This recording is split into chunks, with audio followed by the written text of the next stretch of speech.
Okay, Gonz. First things first. Fall Brawl with Blue Chip. You're the founder, one of the founders and co-owners of Blue Chip, correct? Right, yeah. Okay. I told you I was going to shamelessly hit you up. I hit Neil Arisman up for a hoodie earlier today. Oh, sure. Cool. And then he was like, hey, well, that's cool. Blue Chip's making me $350 more right now. Neil actually wrestled in our club growing up.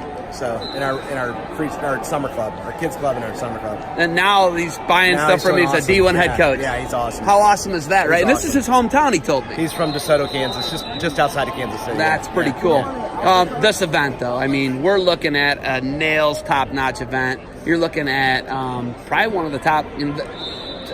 Tyrone Lewis told me this is on their training cycle. That's awesome. They train for this. His club trains for this as one of their 3 training cycles in preseasons, which is really awesome. But having a tournament like this, hosting it, being able to put your name on it, what's that like for you? It's awesome. Jason actually put the tournament together right as we started the company, maybe even a year before. And we started out at a local high school and outgrew the high schools here in town. So it's awesome to be able to bring it to a nice venue like this.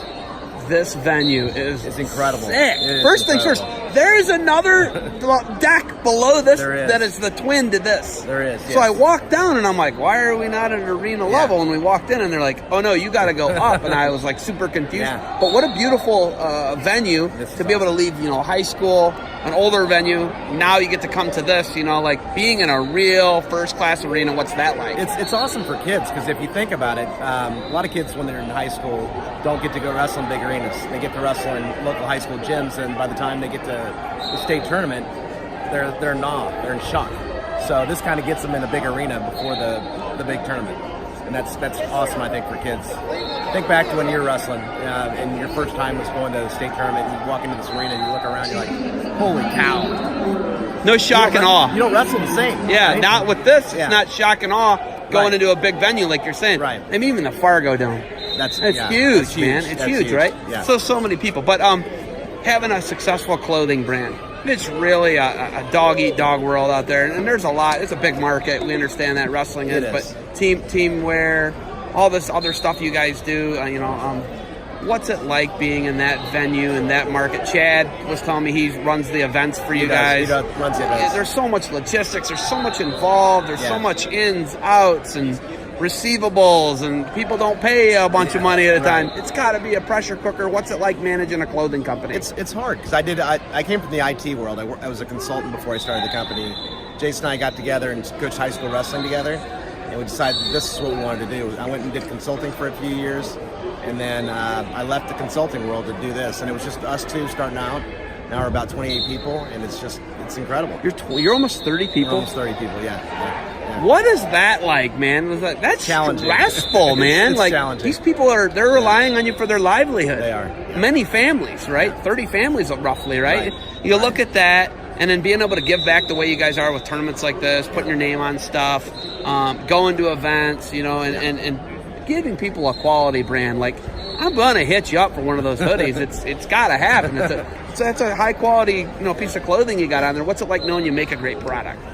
That's how we built the company, doing what we say we're going to do and taking care of people. It's just like when Jason and I first started, it was just us two, and we did everything. We delivered, we did the printing, if we stayed late at night, did everything else. It's still the same now. We take care of our people. They're our friends.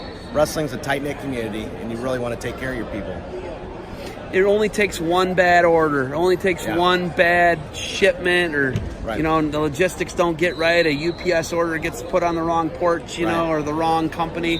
Right. What's that like, putting those fires out when that happens? It's stressful, but you do what you say you're going to do. You take care of people, and that's how we founded the company, and that's one of our core principles. Do what you say you're going to do. No, don't make excuses. You're going to make mistakes. Things are going to happen. It's how you deal with those mistakes that differentiate yourself from other people.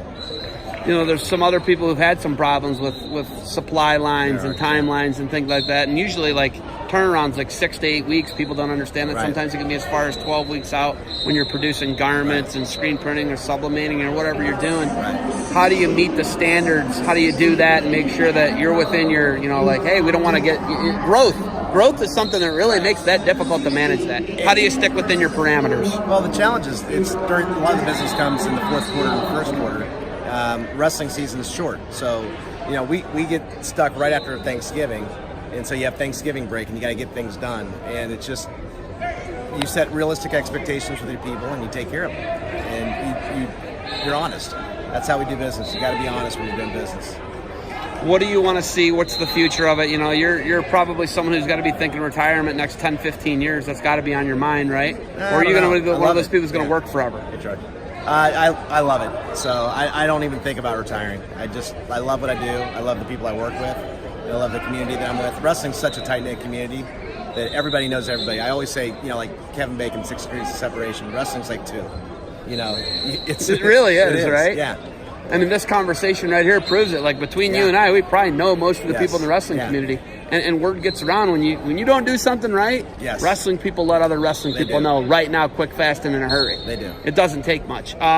Joe, bringing Joe in, Grow Wrestling. He's a Kansas City guy, a Blue Springs guy, Kansas City Metro guy. But what's it like bringing Joe in? What's he brought to the table for you? Joe's awesome. I mean, he knows everybody, and he's just a good person. He fits our core values, and it's great having him run events. It classes up our events. Being able to bring people in like Joe that can really run a classy event, it makes us better. Speaking of classing up events, my man Schmitty, he's on the mats. He's got a co-branded blue chip corner rugs. I work with Schmitty if you haven't figured that out. Okay, my man Schmitty, he's always hustling though. And you're bringing more people on, right? Defense Soap's a little on right now. We're trying to bring them on more, but bringing people in who are like-minded, how important is that to you? It's huge. You don't want to bring somebody in just for a sponsorship. You want to bring somebody in that shares the same values that you do, takes care of their customers the same way you want to be taken care of. Ultimately, what do you want to see out of Fall Brawl? You know, you're going to grow into this arena. You know, you already have, I think. But, you know, where do you see it going? Where do you see all your other, you know, blue chip events going? Where do you want them to go? I think we want to see this venue. We want to grow to about 1,200 kids in this venue and really get a tough high school tournament similar to the Super 32 for the Midwest region.